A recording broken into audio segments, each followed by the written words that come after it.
Malu já teve várias profissões.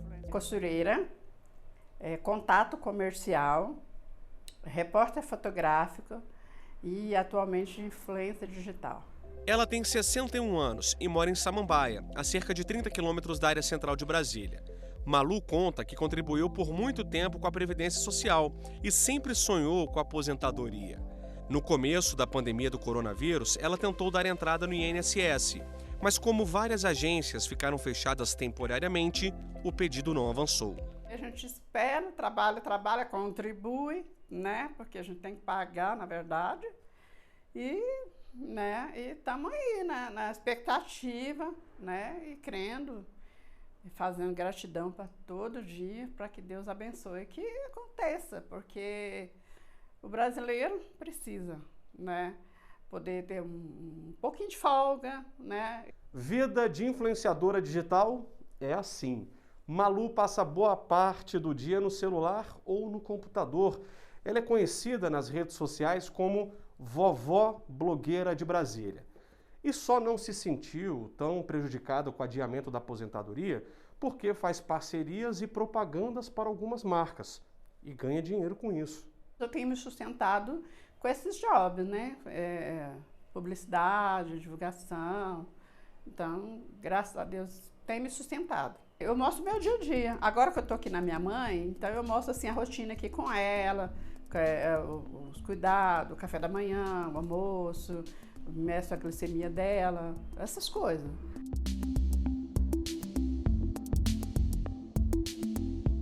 Assim como a Malu, muita gente ainda não sabe, mas a reforma da Previdência, em vigor desde novembro de 2019, mudou a regra para a aposentadoria por idade. Em 2022, as mulheres precisam ter 61 anos e 6 meses para conseguir o benefício.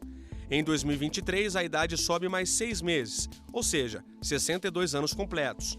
Para os homens, a idade mínima continua sendo 65 anos e o tempo de contribuição para ambos os sexos é de pelo menos 15 anos. Em 2020, aumenta 6 meses.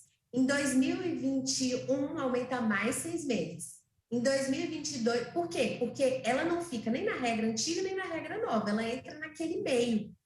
Então, o que eu preciso verificar? Segundo a progressão, em 2022, ao invés de ter ali os 61 anos que o 2021 pedia por conta da progressão, ela tem que ter 61 anos e meio, porque por conta da progressão já aumentou. Então, não adianta mais ter os 61 anos de 2021, aumenta mais 6 meses. Quando for o ano que vem, 2023, então ela teria que ter aí os 62, mas aí já entra na regra nova. Mulheres, 62 anos, homens, 65. Essas são as idades estabelecidas pela reforma da Previdência para pedir a aposentadoria do INSS, além do tempo de contribuição.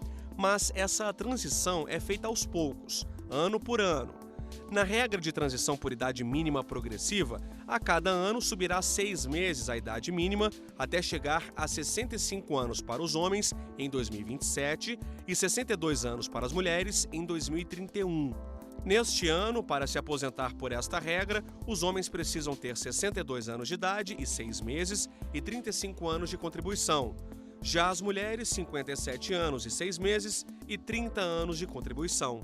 Essa idade mínima, ela é necessária para que a pessoa ela se encaixe dentro da regra. Então, ela não pode ter menos que essa idade, certo? Ela não pode ter menos que essa idade. Lembrando que, aliada à idade mínima, eu preciso também ter o tempo de contribuição. Então, essa pessoa, além de ter a idade mínima, ela tinha que ter também o tempo de contribuição, alcançar o tempo de contribuição. Outra regra de transição é por pontos. Por esse sistema, o trabalhador deverá somar a idade com o tempo de contribuição e alcançar a pontuação necessária. Neste ano, é de 89 para as mulheres e 99 para os homens. Necessariamente, ela precisa ter um tempo mínimo de 30 anos de contribuição, tá? Ela não pode ter 25 anos de contribuição e somar com a idade e completar os 89. ela tem que ter os 30 com a idade completando os 89. Para o homem, é um pouquinho mais. O homem ele precisa ter, no mínimo, 35 anos de contribuição, né? Mais 64 anos de idade, que completa 99 pontos. Mulher, 89, homem, 99. Vamos dar um exemplo para ficar ainda mais claro. Se no ano passado uma mulher com 58 anos de idade e 30 de contribuição poderia se aposentar, a nova regra de transição estabelece que em 2022 é preciso ter no mínimo 59 anos de idade e 30 de contribuição, ou 58 anos e 6 meses de idade com 30 anos e 6 meses de contribuição, ou ainda 58 anos de idade com 31 de contribuição. Cada vez mais, ou a gente vai ter um valor menor de recebimento, ou cada vez mais essa data, né, de start para que eu possa ter esse recebimento vai se alongar. Por uma conta matemática, sim, tem menos dinheiro entrando, para mais gente usufruir isso por mais tempo. Então, acho que o grande segredo, se é que existe um segredo, é a autorresponsabilidade financeira. Voltamos a conversar com a advogada especialista em direito previdenciário. Agora, ela explica que se o segurado cumprir os requisitos para dar entrada na aposentadoria até novembro de 2019, fica valendo as regras de antes da reforma. Hoje mesmo, se ela chegar aqui e eu chegar à conclusão de que ela tem os requisitos e que ela completou antes da reforma, ela fica com a regra de antes da reforma, tá? Ou então, entrar nas regras de transição. Agora, se a pessoa chega aqui hoje querendo aposentar por tempo de contribuição, não preencheu os requisitos até a reforma e não tem direito às regras, a única opção que ela tem é a aposentadoria programada, que é essa de 62 anos para a mulher, né, a idade mínima, 65 para o homem e os 15 anos de contribuição. Não se fala mais de aposentadoria por tempo de contribuição pós-reforma. Foi o que aconteceu com Maria Dione, em Brasília. Conseguiu se aposentar e agora tem mais tempo para fazer o que gosta: cozinhar, cuidar do jardim e exercer a profissão que não pôde por muitos anos. Durante 28 anos, eu fui procuradora da Fazenda Nacional e eu era impedida de advogar privado. Só podia advogar para o fim do meu trabalho.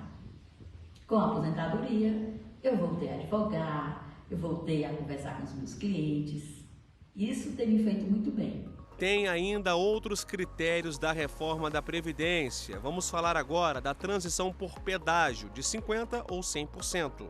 Faltam 2 anos para a mulher se aposentar. Então, eu digo para ela, só que você ainda precisa pagar o pedágio de 50%. Quanto que é 50% de 2 anos? 1 ano. Então, ela tem que trabalhar 2 anos para completar 30 e mais o pedágio, que é de 1 ano. Então, ela tem que trabalhar 31 anos. Certo? Isso é pagar o pedágio. Ela tinha que trabalhar 30, mas ela vai ter que acabar trabalhando 31, porque ela não teve direito adquirido e ela está dentro de uma regra de transição. Nesse modelo de transição, trabalha menos, mas recebe menos também. Por isso, antes de dar entrada com o pedido de aposentadoria, a recomendação é procurar um especialista. Às vezes, por exemplo, você pensa, olha, aqui o senhor vai trabalhar menos, mas o senhor vai ganhar menos. Às vezes é melhor o senhor ir para outra regra de transição, que o senhor trabalhe mais para ganhar mais. Mas às vezes essa pessoa está debilitada, está doente, ela não consegue trabalhar mais. Então, o que importa para ela é aposentar, mesmo que ela ganhe menos. Então, fica essa dica até para que você analise o seu caso de acordo com a sua situação, né, real. As novas regras da reforma da Previdência e a pandemia do coronavírus fizeram com que muitos brasileiros deixassem de contribuir com o INSS.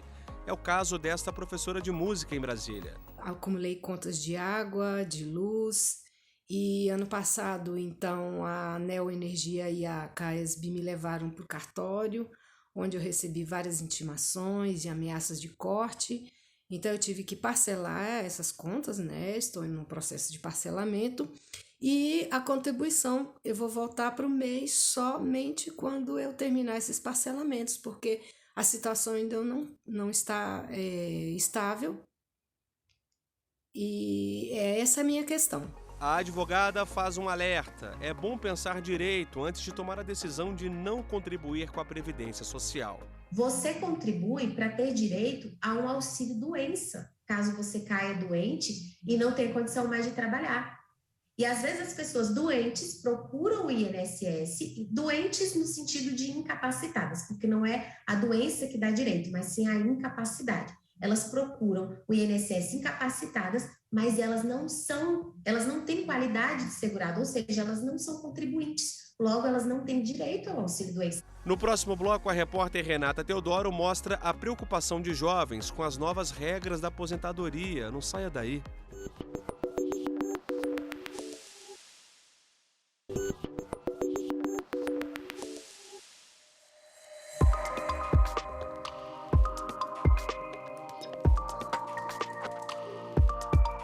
A tão sonhada aposentadoria tem se tornado também motivo de preocupação para jovens que ainda não ingressaram no mercado de trabalho.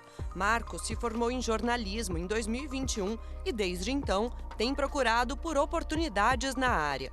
Tem sido um pouquinho difícil, posso falar para você, porque as empresas geralmente elas pedem a experiência, tudo, pedem muitas coisas de um profissional também, mas eu não tenho tudo isso ainda e não tenho a oportunidade de, por exemplo, de mostrar o meu trabalho, sendo que a empresa não dá a oportunidade, né? Então tem sido bem complicado para mim. Enquanto procura um emprego para fazer uma pós-graduação e se especializar ainda mais, Marcos tem aproveitado o tempo livre para fazer cursos online. Além da preocupação em arrumar um trabalho para pagar os custos pessoais e ajudar em casa, a aposentadoria é outra questão que aflige o jornalista. Eu sei que nós temos que trabalhar um certo tempo, né, para conseguir aposentar do jeito que a gente quer, né? E conforme o tempo vai passando, aí eu, poxa, não consegui nada até agora. Vou me aposentar bem mais tarde, né? Então, posso dizer assim. Mas essa preocupação existe sempre. Preocupação que cresceu em números nos últimos anos. É o que aponta o novo estudo do Instituto Idados Consultoria em relação ao grupo dos neném, pessoas que nem estudam nem trabalham.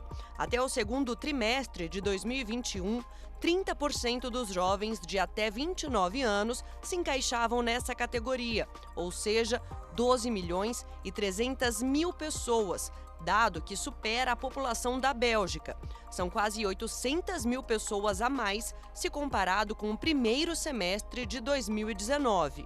Na tentativa de brecar o aumento e incluir esses jovens no mercado de trabalho, essa organização social atua na qualificação profissional e apoio escolar a mulheres, crianças, jovens e adultos. A gente acredita muito que promovendo projetos que ajudem nesse primeiro emprego, essas jovens vão ter oportunidades diferentes, vão conseguir, né, galgar mais passos na carreira, e por isso a gente forma, né, tanto tecnicamente, né, em diferentes áreas como tecnologia, conceitos de administração, empreendedorismo, gastronomia, enfermagem, cozinha, como também numa parte mais de socioemocionais, né? Então a gente desenvolve também essas habilidades socioemocionais através dos nossos projetos e das nossas oficinas. Samily estudou no Instituto Morro Velho quando estava no ensino médio e conta que procurava por um direcionamento para o futuro profissional. Hoje, a jovem garante que a experiência foi um divisor de águas na vida dela. Foi lá o meu primeiro contato com o direito e graças a essa experiência eu escolhi fazer a faculdade e hoje eu sou advogada. Eu me formei em 2018 e desde então eu atuo como advogada.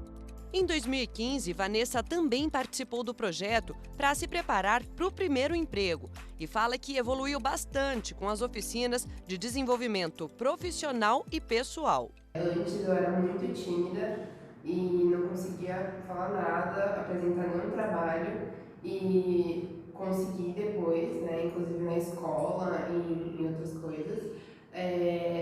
Entrevista também foi muito bom para mim, porque eu conseguia me expressar. Então, foi muito bom para mim, minha convivência familiar também ajudou bastante. De um lado, iniciativas que trazem mais esperança aos jovens. Do outro, preocupações que crescem a cada dia quando o assunto é aposentadoria. Vanessa contribui desde 2002 apenas para o INSS e não tem nenhum outro tipo de planejamento previdenciário. Os gastos são muito maiores, né? E hoje em dia, com tudo tão caro e tudo com tanto imposto, com tanta tantas leis e coisas que vão mudando, é tudo muito incerto. Depois da reforma da Previdência que ocorreu em 2019, eu acho que todo brasileiro, né, parou para tentar fazer os cálculos, né, de quando seria possível a aposentadoria, se iria conseguir, se ia morrer antes de conseguir se aposentar. Eu acho que foi um medo que assolou e assola até hoje, né, todos os brasileiros, né. Medo que tem gerado também mais atenção às novas regras da Previdência. A regra definitiva hoje, pós-reforma, para a mulher são 62 anos, para o homem 65. E para ambos, os 15 anos de contribuição. Essa é a chamada carência da aposentadoria por idade. Então, que hoje é chamada de aposentadoria programada, né? Porque pós-reforma não existe mais aposentadoria por tempo de contribuição. A gente continua trabalhando com ela, mas para aquelas pessoas que já têm tempo de contribuição suficiente para entrar em alguma regra de transição. Agora, definitivamente para as pessoas os jovens que começaram a trabalhar agora, para eles o que vai restar é a aposentadoria programada. Flávio está atento a essas mudanças. O jornalista tem contribuído para o INSS, mas ainda não fez os cálculos de quando poderá se aposentar. Isso porque ele tem outros planos para não depender apenas desse tipo de contribuição. Eu vejo que uma das melhores formas de ter uma aposentadoria no futuro e não depender só do INSS é fazendo investimentos. Por isso que eu não penso em contribuir com a previdência privada. Eu penso em fazer algum investimento no futuro que me dê retorno, que possa me servir de uma aposentadoria ou pelo menos de uma renda extra no futuro, caso eu me aposente pelo INSS. Jovens que já investem pensando na aposentadoria. Não sai daí, porque daqui a pouco eu vou mostrar que não é preciso ter muito dinheiro para se tornar um investidor de bolsas e outras aplicações e garantir um futuro mais confortável. A gente volta já.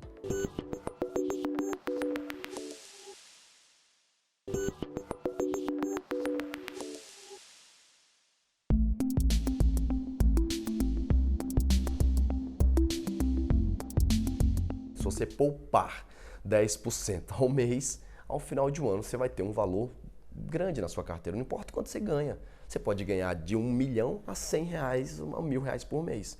Se você ganha 1.000, se você poupar, no final de um ano você vai ter R$1.200. Foi com essa cabeça aí que o Weber começou a investir aos 20 anos de idade. Passou a analisar o mercado americano e copiar o comportamento de pessoas bem-sucedidas. Então até a história do Warren Buffett, né, que é um mega investidor, que chegou a ser um dos homens mais ricos do mundo, hoje ele está ali entre quarto, quinto homem mais rico do mundo, ele começava desde criancinha a vender gibi. Né, o pai dele dava alguns gibis, ele vendia esses gibis, umas revistinhas infantis, e pegava aquele dinheiro e comprava as ações. E ele começou a fazer patrimônio com isso. E daí isso aí foi vindo essa ideia para mim. Eu falei, caramba, calma aí, se eles fazem isso lá no mercado americano, como é que funciona isso no mercado brasileiro? Aí foi daí que eu comecei a estudar o Ibovespa, fui começando a entender o que era uma ação, fui entendendo como é que fazia uma operação de compra e venda, e aí eu comecei. Como bom iniciante, o mercado financeiro não deu mole para ele. As primeiras operações que fez foram de day trade, negociações que começam e terminam no mesmo dia. Só que a tentativa de enriquecer, digamos assim, a curto prazo, não terminou bem. Na época eu lembro que eu cheguei a perder um valor de um carro em um dia. Então eu perdi um carro em um dia, eu falei, caramba, meu Deus do céu. Eu vi que o mercado financeiro ele era muito agressivo para quem erra e o feedback dele era muito rápido para quem erra. Foi então que veio aquela vontade de acertar, sem bola fora, sem pegadinhas, e o Weber começou a estudar. Atualmente faz estratégias de investimentos chamadas de buy and hold, comprar e manter ações a longo prazo. Todos esses livros fazem parte dos estudos que o Weber fez ao longo dos anos sobre mercado financeiro. E detalhe, alguns ele já leu mais de uma vez, como esse daqui. Hoje, com a experiência que ele adquiriu com investimentos, busca uma vida com diferentes tipos de liberdade financeira. Se você, num país como o nosso, você tiver um problema de saúde por uma pessoa que você gosta, e você não conseguir pagar por uma cirurgia, você não conseguir pagar por um tratamento de um pai, de uma mãe, de um filho, de um ente que você ame muito, isso vai custar para você. Então a primeira coisa que eu fui percebendo que o dinheiro ele pode me dar essa liberdade de eu cuidar dos meus. A segunda coisa, liberdade geográfica, de você poder morar onde você quer, você poder estar onde você quer. A terceira coisa, conviver com quem você gosta, que quando você tem dinheiro, você pode conviver com as pessoas que você gosta. Em 2019, Maiara também entrou para o mundo dos investimentos, porque viu que não conseguiria realizar os objetivos de vida no futuro, mesmo ganhando o teto da contribuição previdenciária do INSS. Pegou um dinheiro guardado e deu destino certo a ele. Eu comecei a fazer investimentos em Tesouro Direto 2045, 2035. Comecei a fazer investimentos em algumas ações que pagam dividendos e em fundos imobiliários. Tanto as ações que pagam dividendos quanto o fundo imobiliário me dariam uma renda mensal, né? Os fundos imobiliários seria mensal, as ações depende da ação, né? Mas daria uma renda passiva para que eu complementasse o salário que eu vou ter do INSS, a aposentadoria, né? Alexandre garante que o primeiro desafio aos jovens que querem conquistar liberdade financeira é ter disciplina nas aplicações, guardar todo mês parte da grana que ganha, pensando lá no futuro. E o que é independência financeira? É ser milionário? Não. É ter uma quantidade de dinheiro, que aquela quantidade de dinheiro, de maneira passiva, ou seja, sem eu fazer qualquer esforço físico, ela me renda uma quantidade de dinheiro que pague as minhas contas. Então, quando eu tenho esse número, né, e hoje a internet facilita muito a achar esse número, vai fazer o quê? Que você tenha a disciplina. O grande segredo da acumulação de recursos é ter disciplina. Todos os meses eu começar a guardar um pouco de dinheiro. O especialista equipara a liberdade financeira à palavra aro, como se fosse ao de uma bicicleta mesmo, em que você precisa de esforço para sair do lugar e ter constância para continuar pedalando. A de autoconhecimento, que é entender onde o dinheiro está sendo gasto com moradia, lazer, supermercado. R de realizações a curto, médio e longo prazo, que vão desde a troca de um celular, uma viagem, ao planejamento da aposentadoria. E O de orçamento, definir um mapa com o direcionamento do dinheiro e das aplicações e evitar o desperdício. Ele também enxerga a previdência privada como boa alternativa de rendimentos futuros. Primeiro, porque você está colocando a longo prazo. Segundo, porque você pode criar disciplinas de todos os meses debitar na minha conta bancária. Terceiro, porque ela tem a facilidade de portabilidade. Então, eu acho que faz sentido ser mais agressivo, porque eu sou jovem. Então, eu quero ter um pouco de exposição via renda variável. Existe essa possibilidade via, né, ferramenta previdenciária. Eu acredito que faz sentido eu ter um pouco de exposição externa. Tem como você fazer isso através da ferramenta previdenciária, ter exposição externa. Eu quero estar exposto mais a juros Brasil. Então, você consegue fazer uma carteira de investimento através da sua previdência. Foi pensando em tudo isso que Ebinho resolveu ser dono do próprio negócio. O porquê que eu optei por empreender e investir no meu futuro se tratando de aposentadoria do meu jeito, para cada vez mais depender menos do governo. Marketing de rede é a aposta do empreendedor e aos 34 anos ele tem conseguido desfrutar das liberdades que tanto sonhou. Então eu optei por ter essa liberdade geográfica, liberdade de tempo, em busca também da liberdade financeira, que está muito junto tudo isso aí. E a decisão de empreender, melhor dizendo, foi para fazer algo que às vezes eu me pergunte se enquanto eu estou executando, eu estou trabalhando ou me divertindo. Agora mesmo, nesse lugar aqui, eu estou no Equador, eu estou trabalhando.